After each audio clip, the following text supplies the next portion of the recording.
Al-Iman TV, sarana penyubur keimanan. Assalamualaikum warahmatullahi wabarakatuh. Innal hamdalillah nahmaduhu wa nasta'inuhu wa nastaghfiruh wa na'udzu billahi min shururi anfusina wa min sayyiati a'malina. May yahdihillahu fala mudilla lahu wa man yudlil fala hadiya lahu. Wa asyhadu an la ilaha illallah wahdahu la syarika lahu wa asyhadu anna Muhammadan abduhu wa rasuluh. Ya ayyuhalladzina amanu taqullaha haqqa tuqatih wa la tamutunna illa wa antum muslimun. Ya ayyuhan nasu taqu rabbakumul ladzi khalaqakum min nafsin wahidah wa khalaqa minha zawjaha wa batha minhuma rijalan katsiran wa nisaa'a. Wattaqullaha alladzi tasaaluna bihi wal arham innallaha kana 'alaikum raqiba. Ya ayyuhalladzina amanu taqullaha wa qulu qawlan sadida yuslih lakum a'malakum wa yaghfir lakum dhunubakum wa man yuti'illaha wa rasulahu faqad faza fawzan 'azima. Amma ba'd. Fa inna ahsanal hadits kitabullah wa khairal hadi hadi Muhammadin sallallahu alaihi wa alihi wasallam wa syarral umuri muhdatsatuha wa kullu muhdatsatin bid'ah wa kullu bid'atin dhalalah wa kullu dhalalatin finnar. Kaum muslimin dan kaum muslimat, para pemirsa dan para pendengar TV dan radio Al-Iman, semoga senantiasa dirahmati Allah Subhanahu wa taala.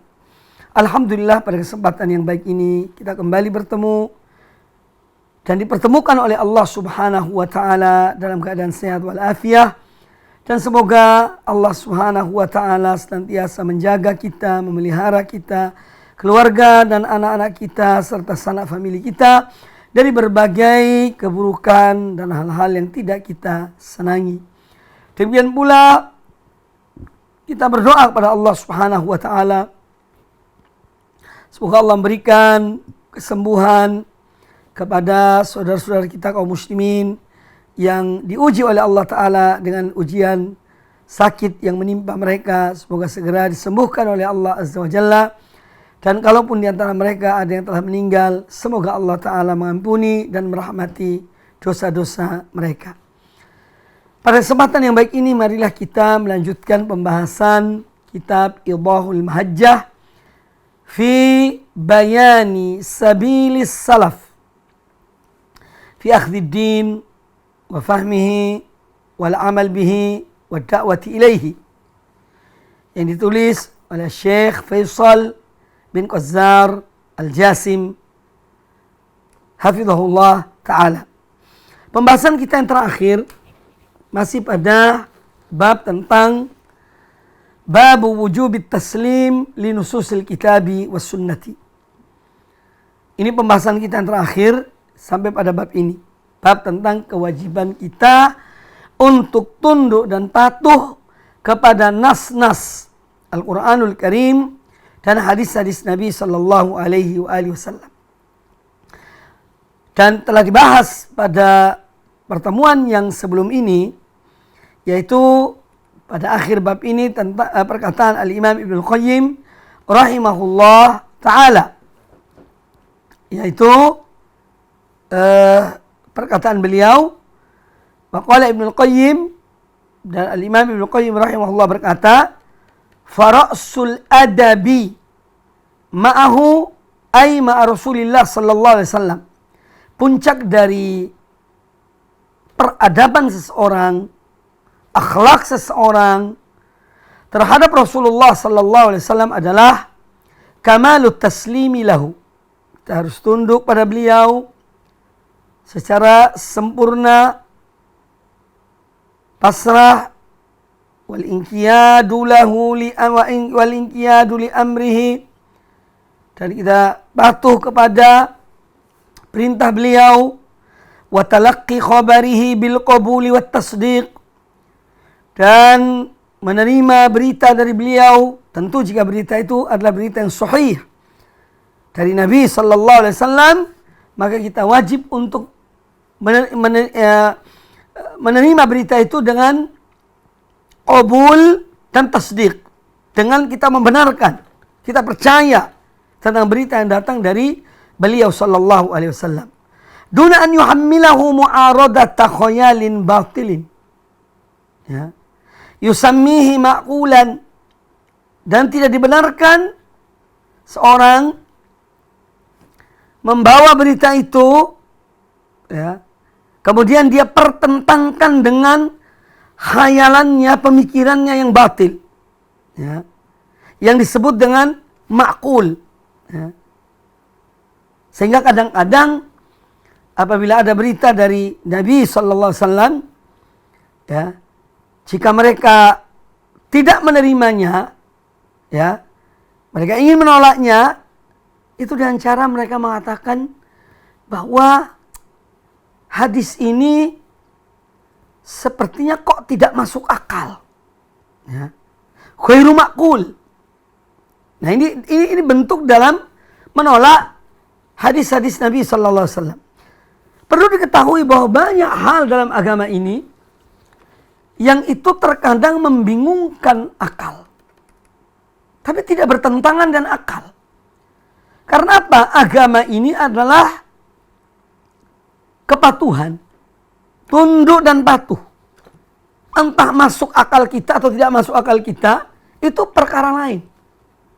Tetapi ketika kita diperintahkan oleh Allah, diperintahkan oleh Rasulnya sallallahu alaihi wasallam, ya, meskipun, ya, tidak masuk di akal, maka kita wajib menerimanya. Ya. Karena kita ini harus yakin bahwa kita memiliki akal yang terbatas. Ya. Oleh karena itu jangan semua hal dalam agama ini harus dikaitkan dengan akal. Kalau akal menerima, diterima. Kalau tidak, ya tidak. Ini suatu hal yang sangat fatal bagi keimanan seseorang. Ya, suatu hal yang sangat fatal bagi keimanan seorang. Akan berdampak kepada imannya. Nah, orang mukmin itu kewajiban mereka tunduk dan patuh. Percaya dan beriman pada Allah dan Rasulnya sallallahu alaihi wa alihi wasallam. Jangan kita tabrakkan, ya, antara akal kita yang lemah, yang penuh dengan keterbatasan, kita tabrakkan dengan dalil-dalil dari Al-Quran dan hadis-hadis Nabi sallallahu alaihi wasallam. Ini bukan caranya seorang mukmin yang tunduk dan patuh kepada Allah, ya, dan tunduk patuh kepada Rasulullah sallallahu alaihi wa alihi wasallam. Oleh karena itu, apabila suatu berita datang dari Nabi sallallahu alaihi wasallam terkesan membingungkan akal, maka seorang mukmin harus dengan lapang dada menerimanya. Jangan kemudian dia benturkan dengan akalnya untuk dia menolak apa yang datangnya dari Nabi sallallahu alaihi wasallam. Kemudian kata beliau rahimahullah, "Au yuhammilahu syubhatan au syakkan." Atau terkadang ada orang yang ingin menolak hadis Nabi sallallahu alaihi wasallam, itu dimuatkan dalam hadis ini satu syubhat. Membuat orang itu mendapatkan syubhat. Dibuat olehnya. Atau membuat orang itu ragu. Nah, ini berbahaya. Au yuqaddima alaihi ara ar-rijali wa zubalati adhanihim. Atau cara menolaknya dengan yuqaddimu alaihi ara ar-rijal. Dia mendahulukan, dia mengedepankan pendapat orang-orang lain, ya, entah itu syekhnya atau imamnya, mendahului apa yang didengarnya dari Rasulullah sallallahu alaihi wasallam. Jadi dia mendahulukan pendapat mereka daripada hadis-hadis Nabi sallallahu alaihi wasallam. Yang mana pemikiran-pemikiran manusia itu, ya, terkadang manusia itu ada yang pemikirannya adalah sampah. Ibarat sampah. Ada yang pemikirannya cemerlang, cerdas, ya. Dia menerima karena imannya kepada Allah Subhanahu wa taala. Tetapi ada memang yang ingin merusak. Suatu hadis Nabi SAW misalnya, dia mengatakan ada syubhat di hadis itu, atau tidak masuk akalnya, atau bertentangan dengan akalnya. Ini semua adalah hal-hal yang menunjukkan perilaku tidak tunduk, tidak patuh kepada Rasulullah sallallahu alaihi wasallam. Dan ini bukan adab yang mulia. Adab yang mulia adalah tunduk dan patuh kepada Allah dan Rasulnya sallallahu alaihi wasallam. Nah, maka seorang mukmin fayuwahiduhu bitahkim wat taslim wal inqiyad wal id'an kama wahada al mursila subhanahu wa ta'ala bil ibadati wal khudu' wal dhulli wal inabati wat tawakkuli.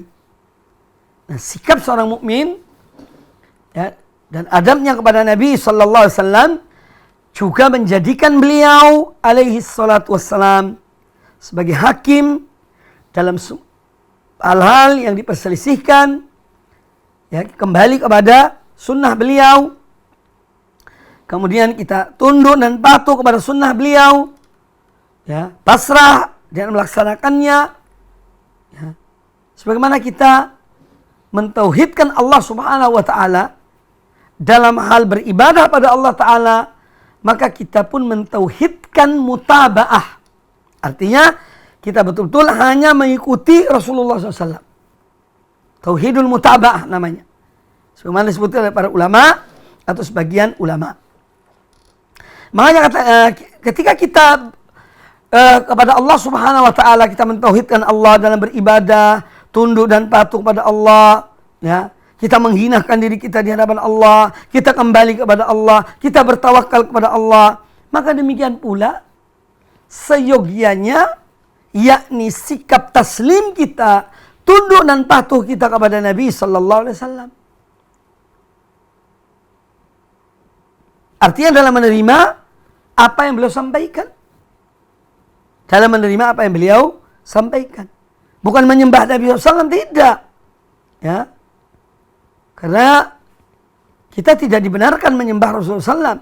Kita hanya menyembah Allah Subhanahu Wa Taala. Tapi kita wajib untuk tunduk, patuh kepada apa yang diputuskan, yang diajarkan oleh Rasulullah Sallallahu Alaihi Wasallam. Makanya kata Imam Ibnu Qayyim, fahuma tauhidani la najata lil abdi min adzabillahi illa bihima. Maka ada dua tauhid. Ya. Ada tauhid al-mursil, yang mentauhidkan al-mursil, Allah Subhanahu wa taala. Karena Allah yang mengutus Rasul, dia mengutus para Rasul, yang terakhir adalah Nabi kita Muhammad sallallahu alaihi wasallam. Ini tauhid al-mursil. Ya. Wajib bagi setiap orang mukmin mentauhidkan Allah Azza wa Jalla dalam beribadah. Kemudian yang kedua ada tauhid al-mursal, yakni mentauhidkan pengikutan kita kepada Nabi sallallahu alaihi wasallam. Ya. Dalam mengikuti beliau. Tauhid al-mutaba'ah. Ya. Tauhid al-mutaba'ah. Yang mana kata Imam Ibnu Qayyim, la najata lil abdi min adzabillah illa bihima. Yang mana seorang hamba tidak akan selamat dari azab Allah kecuali dengan membawa dua hal ini. Mentauhidkan Allah Azza wa Jalla dan beribadah kepada Allah Subhanahu wa taala, dan mentauhidkan Nabi sallallahu alaihi wasallam dalam mengikuti beliau. Ya, dalam mengikuti beliau akan ajaran-ajaran beliau. Makanya tidak ada jalan menuju Allah taala setelah diutusnya Nabi sallallahu alaihi wasallam kecuali melalui jalannya Rasulullah sallallahu alaihi wasallam dan orang-orang yang mengikuti beliau, sahabat, tabi'in dan yang lain. Itu jalan selamat. Dan ini makna dari kalimat pengakuan kita, ikrar kita, asyhadu an la ilaha illallah wa asyhadu anna Muhammadar Rasulullah. Mengandung dua makna tauhid ini. Ya. Ketika seorang mengucapkan asyhadu an la ilaha illallah, aku bersaksi bahwasanya tidak ada sembahan yang hak kecuali Allah. Artinya dia tidak menyembah kepada selain Allah.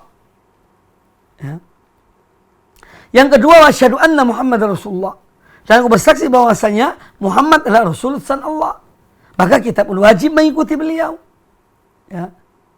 Setelah kita beriman kepada beliau, tunduk pada beliau, patuh pada beliau, membenarkan apa yang beliau sampaikan. Ya. Kalau mungkin ada yang bertanya, Ustaz, apakah boleh kita mengikuti ulama? Jawabannya, selama ulama itu Dia mengajarkan kepada Quran dan Sunnah Nabi Sallallahu Alaihi Wasallam. Ya, dia mempunyai ilmu dan kita berprasangka baik kepadanya atau kita yakin kepadanya bahwa dia akan membawa kita kepada kebaikan, mengajak kita kepada Rasulullah SAW, mengikuti Rasulullah SAW, maka kita tidak mengapa mengikuti mereka. Karena para ulama adalah warathatul anbiya. Tetapi yang perlu diketahui, ya, istilah ulama itu ada ulama rabbaniyun dan ada ulama su. Ini tidak bisa dipungkiri. Ya. Tidak bisa dipungkiri. Jadi ulama-ulama rabbaniyun, ya, yang mereka beriman pada Allah, beriman pada Rasulnya, mereka mempunyai ilmu dan amalkan ilmunya, mendakwakan ilmunya, ya, kita mengikuti mereka. Tetapi ada ulama-ulama su yang mengajak manusia kepada kesesatan, kepada hawa nafsu mereka, kepada keinginan-keinginan mereka. Ya. Nah, ini tidak boleh kita ikuti. Maka dengan belajar itu seorang akan bisa membedakan. Ketika kita belajar mempunyai ilmu, kita bisa meraba, ya, tentang apa yang kita dapati dari beragam manusia yang terjun dalam dunia dakwah. Ya. Bisa mengukur karena kita punya ilmu. Tetapi kalau kita tidak mempunyai ilmu, ini yang berbahaya. Ya. Kita bisa dibawa kemana saja, sementara kita tidak tahu. Padahal kita disesatkan, na'udzubillah min dalik. Ya. Na'udzubillah. Maka itu kaum muslimin, kaum muslimat, para pemirsa dan para pendengar televisi dan radio Al-Iman, dimanapun Anda berada, terus menuntut ilmu, terus belajar, yaitu ilmu Quran dan Sunnah, dari pemahaman yang benar. Ya, kemudian ilmu itu diamalkan, ya, akidah dan manhaj, akhlak dan seterusnya yang kita pelajari dari para salaf, ya, ini upayakan diamalkan, ya. Karena agama Allah ini tidak hanya duduk di meja, ya, kemudian diceramahkan, ya, tapi tidak diamalkan, tidak begitu. Amalkan ilmu itu. Baik. Maka ada tauhid al-mursil, mentauhidkan Allah Azza wa Jalla, dan tauhid mutaba'atir Rasul. Dan kita mengikuti Rasulullah sallallahu alaihi wa alihi wasallam. Kalimat ini yang saya bacakan tadi, ini ada dalam kitab Madarijus Salikin karya Al-Imam Ibnul Qayyim rahimahullah ta'ala. Situ ada sebuah fasal, ya, judul Al-Adabu Ma'ar Rasuli sallallahu alaihi wasallam. Bagaimana kita ini beradab. Adab kita terhadap Rasulullah sallallahu alaihi wasallam. Beliau membawakan kalimat tersebut. Nah, dari pembahasan ini, sebagaimana biasanya dalam bab ini fihi masail, ada hal-hal penting yang menjadi poin pembahasan di dalam bab ini. Yang pertama, kata penulis buku ini, al-mas'alat fihi masailu. Ada beberapa masalah. Al-ula, al-mas'alatul ula, yang pertama, poin yang pertama adalah wujubut taslimi li amrillahi wa rasulihi sallallahu alaihi wasallam. Ya, dari apa yang kita bahas, yang pertama kita ambil kesimpulan bahwa tunduk dan patuh kepada perintah Allah dan Rasulnya adalah wajib. Wujubu at-taslimi li amrillahi wa rasulihi. Wajib untuk tunduk, patuh kepada perintah Allah dan perintah Rasulnya, Nabi kita Muhammad sallallahu alaihi wasallam. Ats-tsaniyatu, kemudian masalah yang kedua, ya, al-mas'alah tsaniyah, la yasihu imanun illa ala qidamit taslimi wal inqiyad. Ya. La yasihu iman. Iman seseorang tidak sah kecuali apabila iman itu berdiri di atas taslim, tunduk, pasrah, patuh, ya, kepada Allah dan Rasulnya. Ya, ala qidamit taslim atau ala qadamit taslim, ala qidamit taslim wal inqiyad. Pasrah dan patuh kepada Allah dan Rasulnya. Agama ini memerintahkan kita mematuhi. Ya. Jangan kita menjadi orang-orang yang tidak mematuhi agama Allah ini. Kalau kita beriman pada Allah dan Rasulnya, kita mengaku kita sebagai seorang muslim, sebagai seorang mukmin yang beriman pada Allah dan Rasulnya, ya kita mengikuti, kita mengamalkan, mengejawantahkan apa yang diperintahkan Allah dan Rasulnya. Ya. Kalau kita menyimpang, kita berbuat kesalahan, kita berbuat dosa, segera kembali kepada Allah Ta'ala. Jangan berlarut-larut dalam penyimpangan. Jangan berlarut-larut dalam kemaksiatan. Ya. Ini seyogianya yang kita harus melakukannya. Jadi, iman ini sesuatu anugerah yang Allah berikan pada kita. Ketika kita beriman pada Allah Ta'ala dan Rasulnya, ya, kita ucapkan dengan lisan kita, kita yakini dalam hati kita, maka tinggal kita terapkan dengan anggota badan kita. Kita amalkan, kita praktekkan. Ya. Bukan kemudian kita melawan dengan akal kita. Untuk kita tidak mengerjakan hal itu, kita benturkan dengan akal. Wah, ajaran ini kok, atau hadis ini kok kurang mantap. Rasanya akal saya tidak bisa menerima. Ya akal kita ini siapa kita ini? Akal manusia itu berbeda-beda, bertingkat-tingkat. Makanya jangan dijadikan sebagai patokan akal itu. Akal siapa yang mau diterima? Ya. Maka dari itu,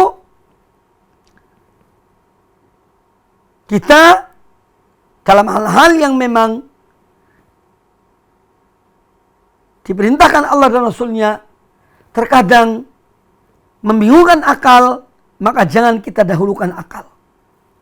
Kita yakin pada Allah Ta'ala, dan kita lakukan apa yang diperintahkan oleh Allah Subhanahu wa Ta'ala, yang diperintahkan oleh Rasulullah Sallallahu Alaihi Wasallam. Al-mas'alatu tsalitsah. Poin ketiga dari pembahasan ini, as-sunnatu mizanun lil aqwali wal a'mal. Sunnah itu adalah mizan, timbangan, ya, bagi semua ucapan dan perbuatan manusia. Timbangannya adalah as-sunnah, yaitu ajaran Nabi Sallallahu Alaihi Wasallam.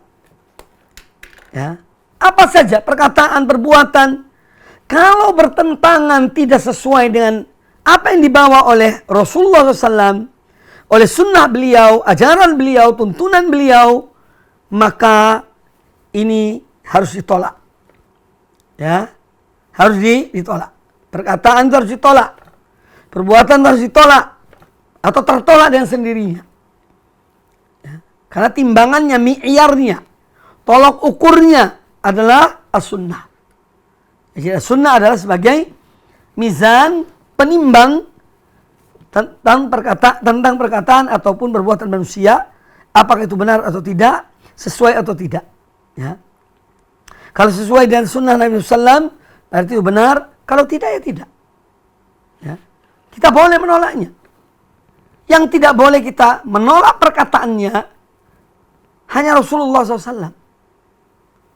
Adapun manusia-manusia yang lainnya, ya, kalau memang bertentangan, ya, dengan apa yang disampaikan oleh Nabi SAW, maka semua perkataan itu tertolak.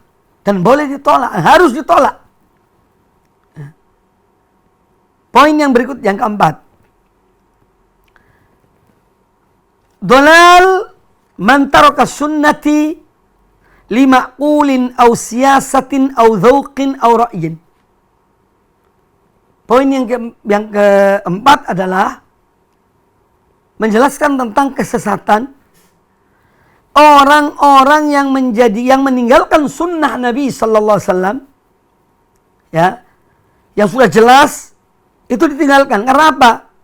Karena akalnya tidak menerima. Lalu kemudian dia tinggalkan. Ini menunjukkan bahwa dia itu menyimpang dari jalan Rasulullah sallallahu alaihi wasallam. Atau karena suatu siasat, suatu politik. Dia tinggalkan sunnah Nabi SAW. Ya. Ini menunjukkan bahwa dia tersesat dan menyimpang. Audauqin, atau dia meninggalkan sunnah Nabi SAW hanya karena perasaannya, rasanya kok tidak cocok ini. Lebih tepat perkataan syekh saya, lebih tepat perkataan guru saya daripada apa yang saya dapatkan dari sunnah ini.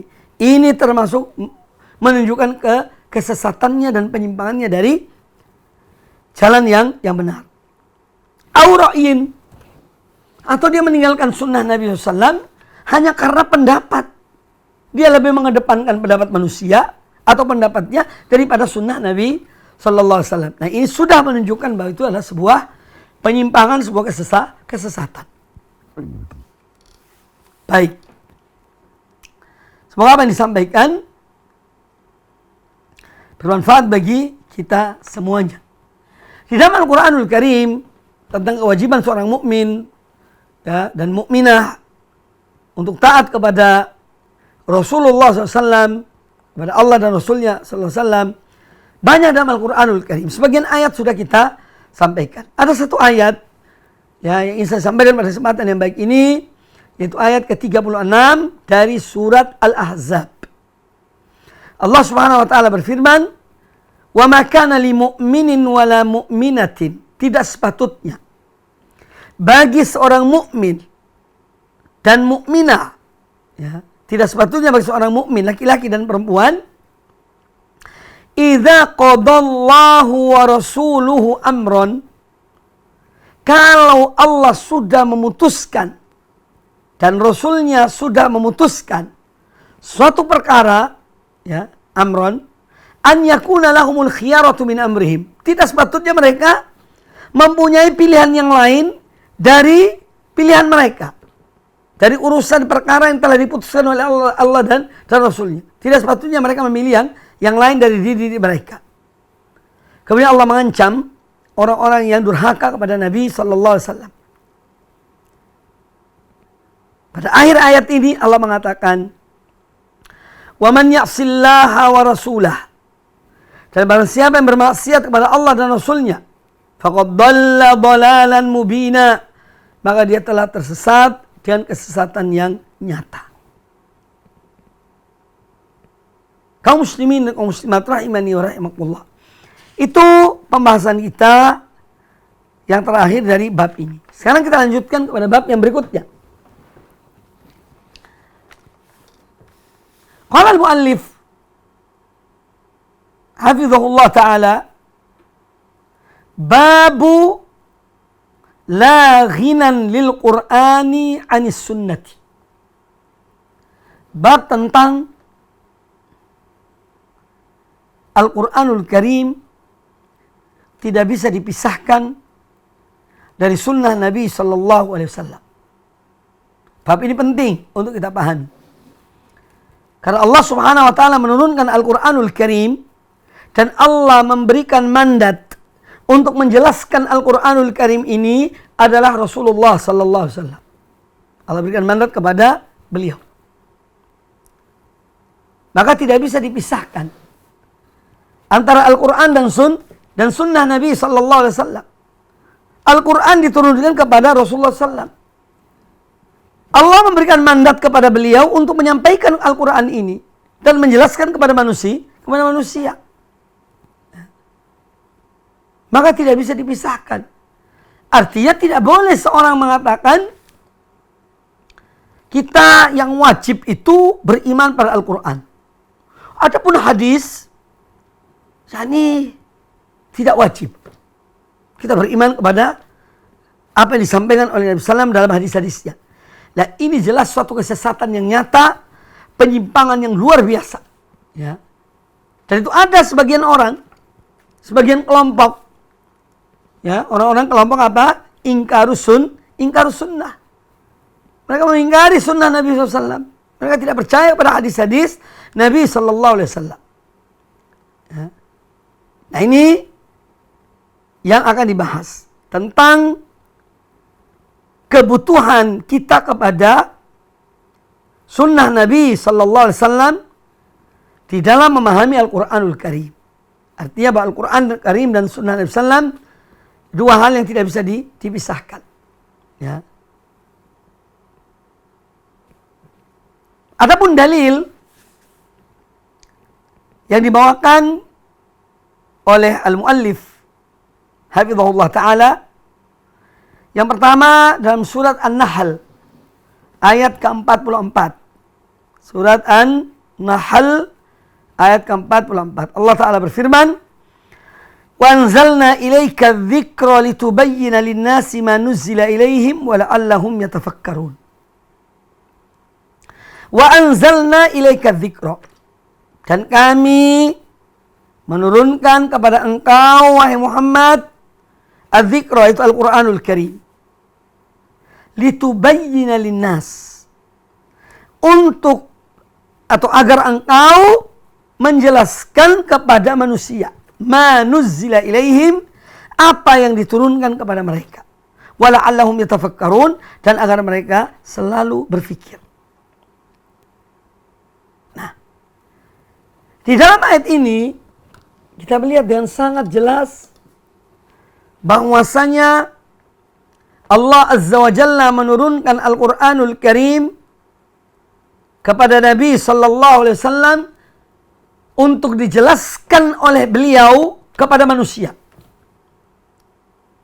Ya, beliau menjelaskan Al-Qur'an ini kepada manusia. Maka Al-Quran dan Sunnah tidak bisa dipisahkan.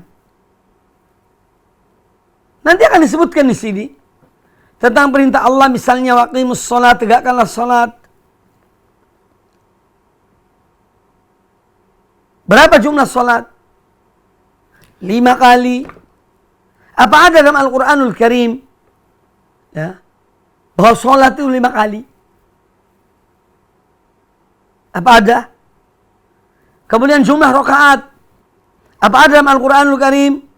Salatul fajri rakaatan, wa salatul zuhri 4 rakaat, wa salatul asri 4 rakaat, salatul maghrib 3 rakaat, salatul isya 4 rakaat. Apa ada? Tidak ada. Yang menjelaskan tentang jumlah rakaat salat itu adalah Nabi sallallahu alaihi wasallam. Beliau mempraktekkan, beliau mencontohkan. Diikuti oleh para sahabat. Jadi menjelaskan tentang Al-Quranul Karim ini adalah Rasulullah SAW. Ya.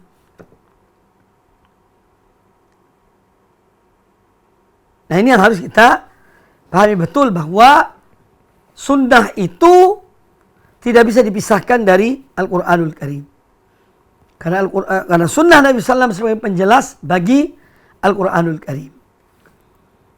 Kemudian ayat yang kedua dari surah An-Nur ayat 63. Allah Azza wa Jalla berfirman, "Falyahdharil ladzina yukhalifuna an amrih an tusibahum fitnatun aw yusibahum adzabun alim."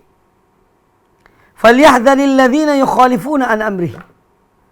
Hendaklah waspada, hendaklah takut orang-orang yang menyelisihi perintahnya, itu perintah Muhammad bin Abdullah sallallahu alaihi wasallam. An yusibahum fitnatun. Orang-orang itu kalau mereka menyelisihi, hati-hati, mereka akan tertimpa fitnah.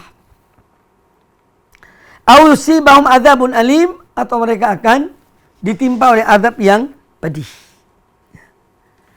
Ini disebutkan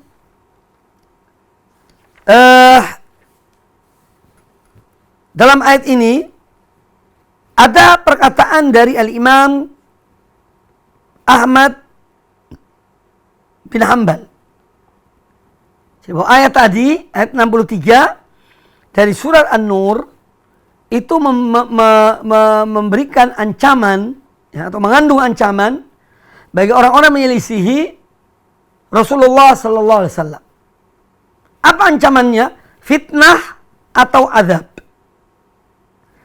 Kemudian di sini disebutkan, saya nukil perkataan Imam Ahmad bin Hanbal ketika menjelaskan ayat ini, Qala al-Imam Ahmad, "Atadri mal fitnatu?" Tahukah kamu apa yang dimaksud dengan fitnah? Yang dengannya Allah mengancam orang-orang yang menyelisihi Nabi sallallahu alaihi wasallam, mereka akan tertimpa fitnah. Atadri mal fitnah? Tahukah kamu apakah fitnah itu? Kata Imam Ahmad bin Hanbal, al-fitnatu asyirku. Fitnah di sini adalah syirik. Seorang bisa tertimpa syirikan ketika dia menyelisihi ajaran Nabi sallallahu alaihi wasallam. La'allahu idza radda ba'da qawlihi an yaqa'a fi qalbihi syai'un min az-zaygh fayahlak. Ya. Karena dikhawatirkan bisa jadi kalau orang itu menolak ya sebagian dari perkataan beliau sallallahu alaihi wasallam, an yaqa'a fi qalbihi syai'un min az-zaygh, nanti akan bisa jadi akan menimpa hatinya yaitu kebengkokan, penyimpangan. Karena dia menolak apa yang datangnya dari Nabi SAW. Fayahlak, yang akhirnya pada ujungnya adalah dia binasa. Orang itu binasa. Maka kembali pada ayat yang ke-36 dari surat Al-Ahzab yang saya bacakan tadi, yang menunjukkan kewajiban seorang mukmin dan mukminah untuk mentaati Allah dan Rasulnya, mengambil putusan yang diputuskan Allah dan Rasulnya. Jadi orang yang diancam kalau tidak menaati beliau, kalau menyelisihi beliau, ya akan tertimpa fitnah atau azab yang pedih. Ayat yang berikutnya, ayat ketiga dalam bab ini, yaitu dalam surah Al-Baqarah ayat 129. Allah Azza wa Jalla berfirman menceritakan tentang doa Nabi Ibrahim alaihissalam ketika mohon pada Allah Azza wa Jalla agar Allah mengutus seorang rasul dari anak keturunannya. Ya, Allah Ta'ala berfirman,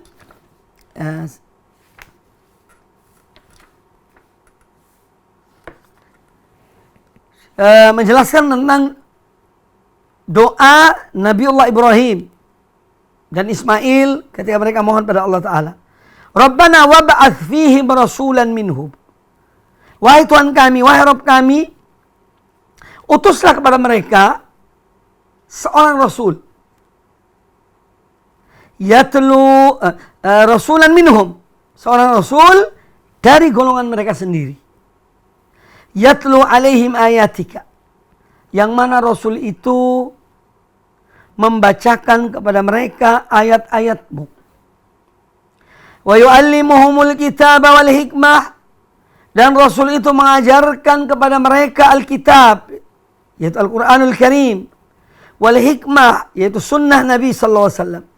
Wa yuzakkihim, dan rasul itu mensucikan mereka, membersihkan jiwa mereka, yakni dari syirik kepada tauhid, dari bid'ah kepada sunnah, dari kejahiliaan kepada ilmu. Itu dalam rangka membersihkan jiwa dari perangai-perangai yang buruk kepada perangai-perangai yang baik. Ya. Innaka antal azizul hakim, sesungguhnya engkau ya Allah maha perkasa lagi maha bijaksana. Kata beliau dalam menjelaskan yang dimaksud dengan wa yu'allimuhumul kitaba wal hikmah, qala Al-Hasan Al-Basri, salah seorang ulama tabi'in, wa Qatadah, demikian pula Qatadah, wa Yahya bin Abi Katsir, dan Yahya bin Abi Katsir, mereka mengatakan al-hikmah dalam ayat ini adalah as-sunnah. Agar Nabi itu, Rasul itu mengajarkan kepada mereka Alkitab, yaitu Al-Quranul Karim, wal hikmah, dan hikmah adalah sunnah Nabi sallallahu alaihi wasallam. Sunnah Nabi sallallahu alaihi wasallam. Dan dalam banyak ayat Al-Quran, ketika dikaitkan antara Alkitab dan sunnah dan al-hikmah, ya, maka makna hikmah di situ adalah sunnah Rasulullah SAW. Ajaran beliau, tuntunan beliau, penjelasan beliau tentang Al-Quranul Karim. Itu semua ada bagian dari sunnah. Ya. Contoh dalam surat Ali Imran ayat 164. Laqad manna Allahu 'alal mu'minin idh ba'atha fihim rasulan min anfusihim yatlu 'alaihim ayatihi wa yuzakkihim wa yu'allimuhumul kitaba wal hikmah wa in kanu min qablu lafi dhalalin mubin. Laqad manna Allahu 'alal mu'minin. Sungguh Allah telah memberikan nikmat yang besar, karunia yang agung kepada orang-orang beriman. Idh ba'atha fihim rasulan min anfusihim. Ketika Allah mengutus pada mereka seorang rasul dari golongan mereka, yakni yang mana mereka betul-betul tahu siapa rasul itu. Ya. Karena orang-orang Quraisy tahu betul siapa Muhammad itu. Mengetahui garis keturunannya, kejujurannya, amanahnya. Ya. Mereka sangat mengenal Muhammad. Ya.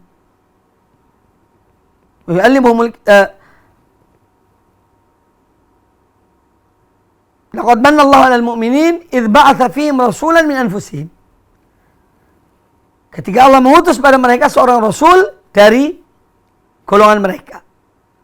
Yang mana rasul itu yatlu 'alaihim ayati. Membacakan pada mereka ayat-ayat Allah. Wa yuzakkihim, membersihkan, mensucikan jiwa mereka.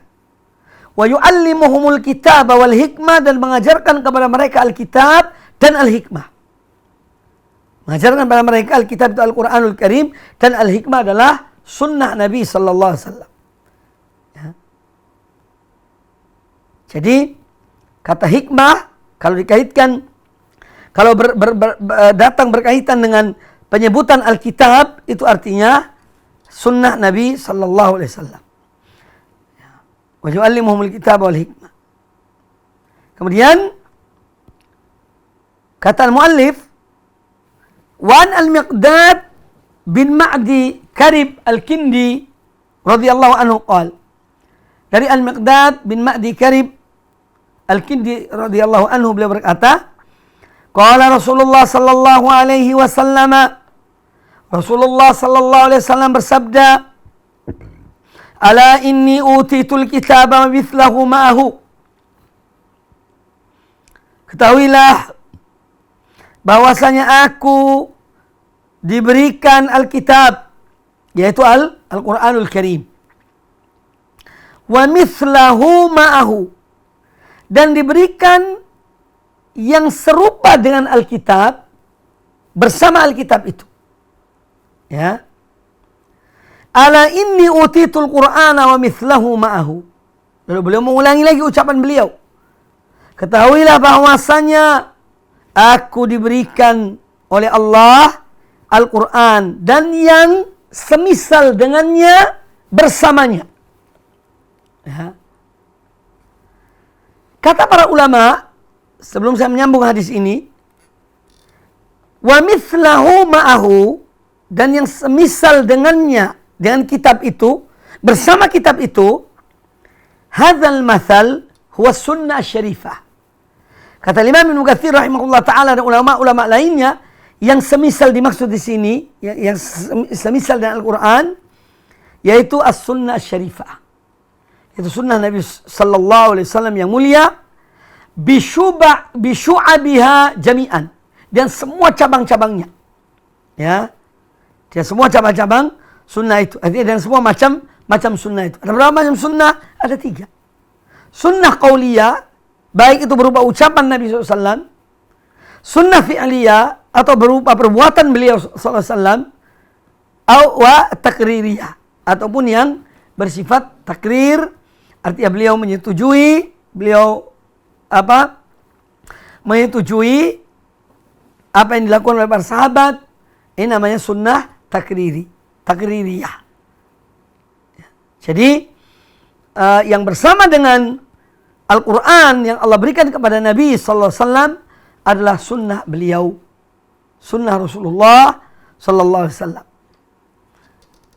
Jadi kata Nabi SAW, ala inni utitul Qur'ana wa mithlahu ma'ahu. Ketahuilah bahwasanya aku diberikan Al-Quran dan yang semisal dengannya bersamanya, yaitu sunnah.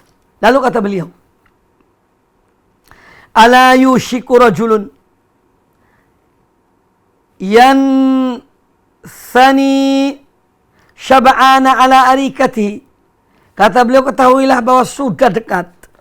Yani akan muncul seorang yang dia itu duduk dalam keadaan kenyang di tempat duduknya. Yaqul, lalu dia berkata, alaikum bil Qur'ani, hendaklah kalian berpegang kepada Al-Quran. Fama wajadtum fihi min halalin ahilluhu.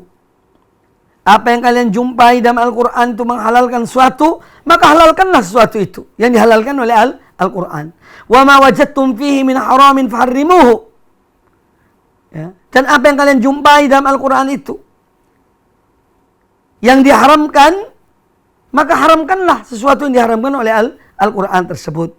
Hadis ini riwayat Imam Ahmad, Abu Dawud, Ibnu Majah, dan yang lainnya. Dan hadis ini adalah hadis yang sahih. Nah, ini berita dari Nabi SAW.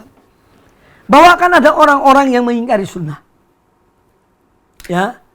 Akan muncul orang-orang itu hanya mau mengambil Al-Quran saja.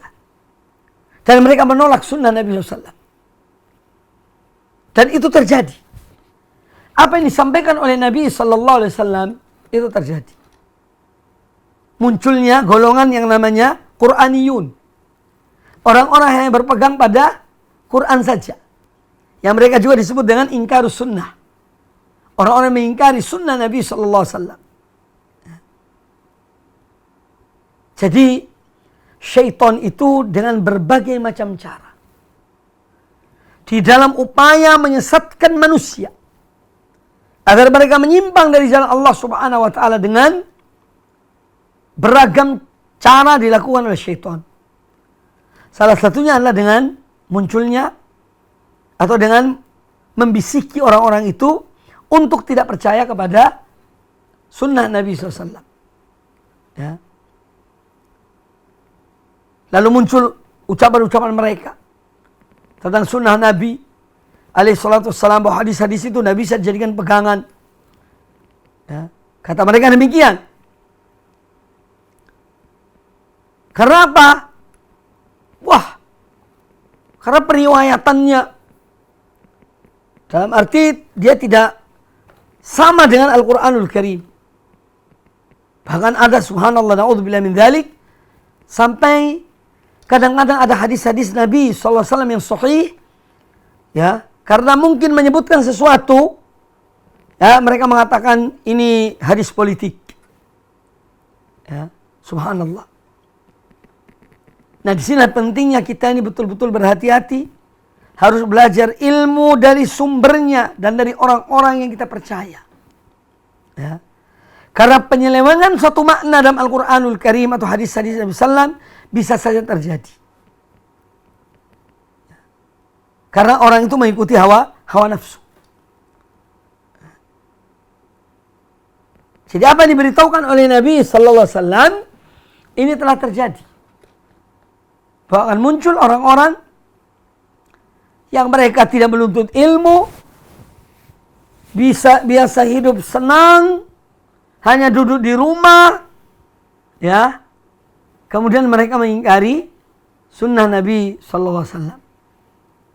Kata mereka hendaknya kalian berpegang pada Al-Quran. Apa yang kalian jumpai dalam Al-Quran itu halal, maka halalkanlah. Dan apa yang kalian jumpai dalam Al-Quran itu haram, maka haramkanlah. Tanpa mengacu, ini maksudnya adalah untuk tidak mempedulikan sunnah. Padahal sunnah Nabi SAW adalah landasan. Dan itu yang dipahami oleh kaum mukminin, oleh para sahabat, tabi'in, dan orang-orang yang mengikuti mereka dengan baik. Maka bangkitlah para ulama ketika itu.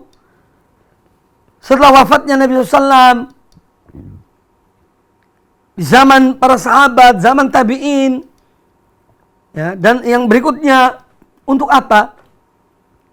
Memulai mengumpulkan hadis-hadis Nabi SAW.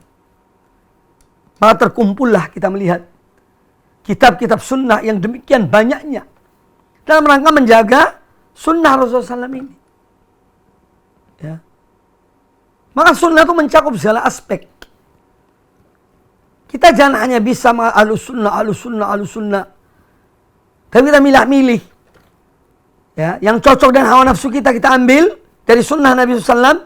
Yang tidak sesuai kita buang. Ya. Jangan. Ini menunjukkan perilaku yang menyimpang dari manhaj salaf.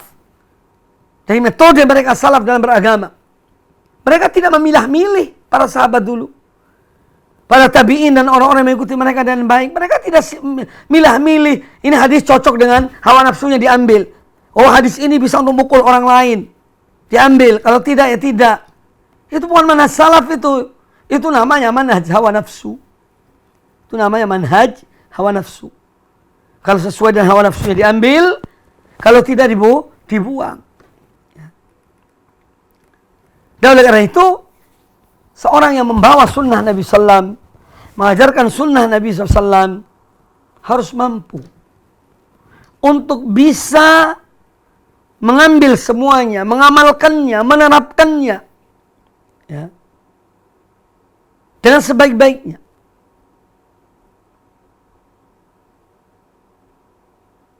Nah, hadis yang baru kita dengar ini dari Al-Miqdad bin Ma'di Karib Al-Kindi radhiyallahu anhu, ini menjelaskan kepada kita tentang status dan kedudukan sunnah Nabi sallallahu alaihi wasallam. Dia adalah bagian dari wahyu Allah Azza wa Jalla, ya. Meskipun dia bukan Al-Qur'an. Dia adalah bagian dari wahyu. Ya.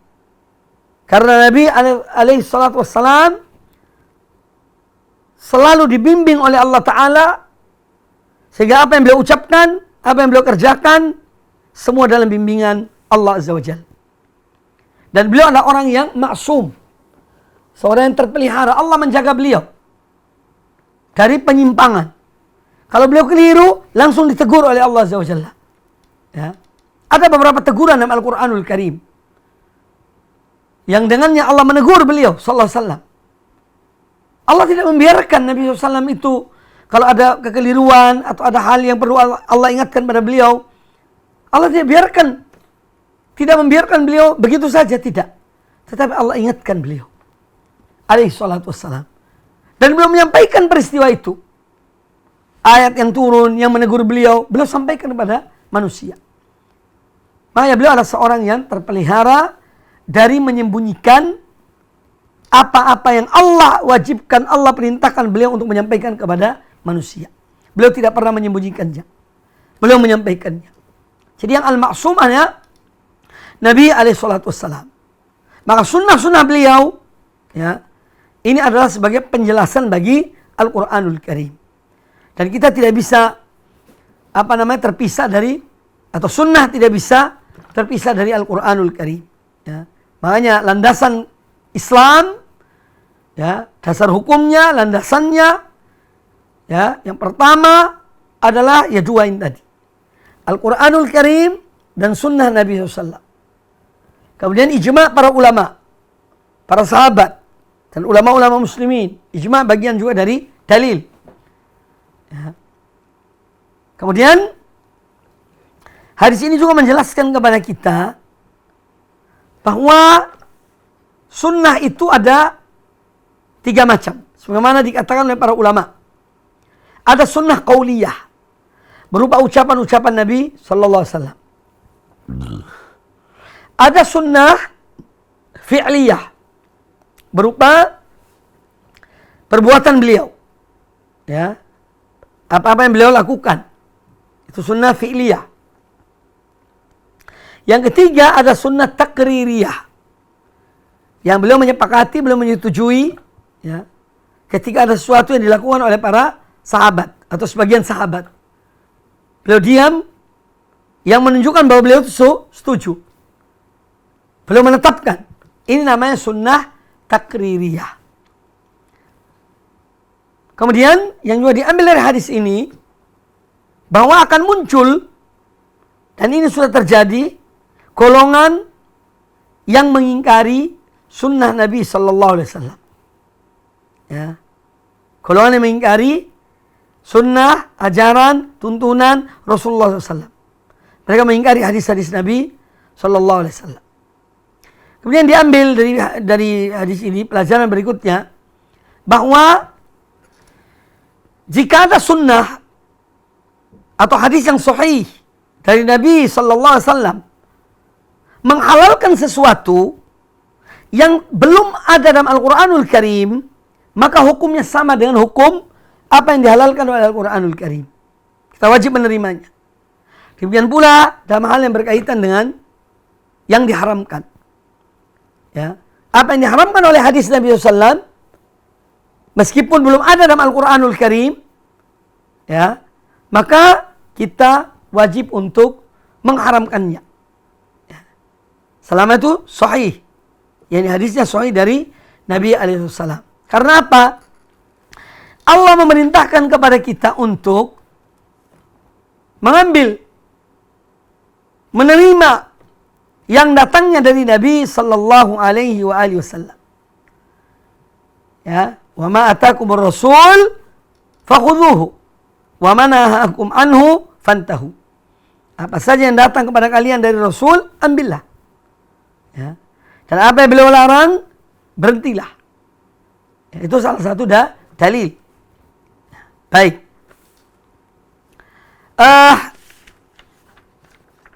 Ini kajian kita yang dapat disampaikan pada kesempatan yang baik ini. Sesudah ini sebetulnya ada hadis yang juga merupakan bagian dari dalil tentang tidak bisa dipisahkannya antara Al-Quran dan Sunnah Nabi Sallallahu Alaihi Wasallam. Ya. Dibawakan hadis ini karena hadisnya panjang, sementara waktu yang ada tinggal sedikit, maka saya cenderung menunda hadis ini insyaallah pada kesempatan yang akan datang. Masih dalam lanjutan kaitan dengan bab ini. Ya. Jadi bab tentang la ghinan lil Quran anis sunnah. Ya. Al-Quran tidak bisa dipisahkan dari sunnah Nabi Sallallahu Alaihi Wasallam. Nah, dari apa yang kita bahas pada kesempatan yang baik ini, menjelaskan kepada kita dan menambah keyakinan kita kepada hadis-hadis Nabi Sallallahu Alaihi Wasallam. Selama itu jalurnya sahih atau hasan, ya, yang disebut oleh para ulama, maka kita wajib untuk menerimanya dan tidak boleh menolaknya. Ya. Kita wajib beriman kepadanya jika dia bersifat berita. Tidak boleh kita menolaknya. Ya. Meskipun itu tidak ada secara letterlek dalam Al-Quranul Karim, tapi ada dalam hadis Nabi SAW. Maka selama hadis itu sahih, kita wajib untuk mengambilnya. Wajib untuk mempercayainya, beriman kepadanya, ya, meyakininya. Kemudian juga yang patut kita ambil dari kajian kita pada kesempatan yang baik ini, yaitu mewaspadai, menyelisihi tuntunan dan ajaran Nabi Sallallahu Alaihi Wasallam. Ya. Jangan seorang menggampangkan untuk kemudian meninggalkan tuntunan Nabi Sallallahu Alaihi Wasallam, sementara dia mengambil tuntunan selain beliau, tuntunan dari syekhnya atau dari mursyidnya, ya, atau dari gurunya, atau dari pimpinan ormasnya. Ya, hati-hati meninggalkan hadis Nabi SAW, kemudian mengambil dari yang selainnya, menjadikan pegangan. Ini bahaya, terdapat ancaman. Apa ancamannya? Fitnah. Hati bisa menyimpang dari jalan yang benar. Itu di dunia. Kalau di akhirat, azab. Diazab oleh Allah Subhanahu wa ta'ala. Kecuali kalau dia bertobat, dikembali kepada kebenaran. Kemudian juga yang kita bisa mengambil dari kajian kita pada kesempatan yang baik ini, agar kita terus dan selalu mempelajari hadis-hadis Nabi Sallallahu Alaihi Wasallam atau sunnah Nabi SAW. Kita tidak akan mengetahui bagaimana sunnah Nabi itu kecuali dengan belajar hadis-hadis Nabi SAW. Ya, apalagi masalah-masalah yang pokok, masalah-masalah yang sangat penting. Ya, ini harus kita pelajari. Kita membekali diri kita dengan ilmu. Ya. Kemudian juga hadis ini, pembahasan kita menjelaskan kepada kita atau memberikan pelajaran kepada kita tentang pola hidup dengan pola hidup sunnah dan semua aktivitas kita. Karena sunnah Nabi SAW mengajarkan dari berbagai masalah. Dari permasalahan-permasalahan yang besar sampai yang kecil. Ada tuntunannya. Ya. Ada tuntunannya. Mari kita mengikuti. Ada adab-adabnya. Mari kita mengikutinya. Ya. Melaksanakannya dengan baik. Sedikit demi sedikit. Ya. Sedikit tapi istiqomah. Itu lebih dicintai oleh Allah Ta'ala daripada banyak tapi tidak istiqomah. Ketika Rasulullah SAW ditanya tentang amal apa yang paling dicintai oleh Allah Ta'ala, maka kata beliau, adwamuha wa in qalla. Amal yang paling dicintai oleh Allah Ta'ala yang terus menerus dilakukan walaupun sedikit. Seorang setiap hari sholat duha 2 rakaat. Ya, itu lebih baik daripada sebulan sekali meskipun 8 rakaat. Ya. Jadi istiqomah dalam satu amal walaupun kecil atau sedikit ini lebih disukai oleh Allah Ta'ala, lebih dicintai oleh Allah Subhanahu wa Ta'ala daripada banyak tapi tidak istiqomah. Maka sunnah-sunnah Nabi SAW ini kita berupaya untuk apa? Untuk melaksanakannya ya dengan sebaik-baiknya. Walaupun itu sedikit, terus menerus kita lakukan, kita amalkan. Sehingga berkah hidup ini. Ini yang dapat diambil dari pelajaran kita, kajian kita pada kesempatan yang baik ini. Para pemirsa dan para pendengar televisi dan radio Al-Iman dimanapun Anda berada, untuk sementara itu kajian kami ya pada kesempatan yang baik ini, dan karena suatu hal tidak ada pertanyaan, yang mudah-mudahan pada kesempatan yang akan datang insyaallah ta'ala kita membuka pertanyaan. Akhirnya kami tutup kajian ini dengan mengucapkan jazakumullah khairan. Ya, semoga Allah berikan balasan yang berlipat ganda bagi yang mengikuti kajian ini. Demikian pula yang menyebarkan kajian ini. Semua ini kita harapkan adalah ridha Allah Subhanahu wa taala. Agar menjadi ilmu yang bermanfaat. Ya, itulah yang akan menjadi amal jariah bagi seorang hamba. Jika dia ikhlas di dalam mengamalkan, dalam beramal. Ya. Demikian, lebih kurangnya saya mohon maaf apabila ada kata-kata yang kurang berkenan. Semoga dimaafkan atau mohon dimaafkan. Aqulu qouli hadza wa astaghfirullah li wa lakum. Subhanakallahumma bihamdika asyhadu an la ilaha illa anta astaghfiruka wa atubu ilaik. Wa sallallahu wasallam wa barak ala nabiyyina wa ala alihi washabihi ajma'in. Assalamualaikum warahmatullahi wabarakatuh.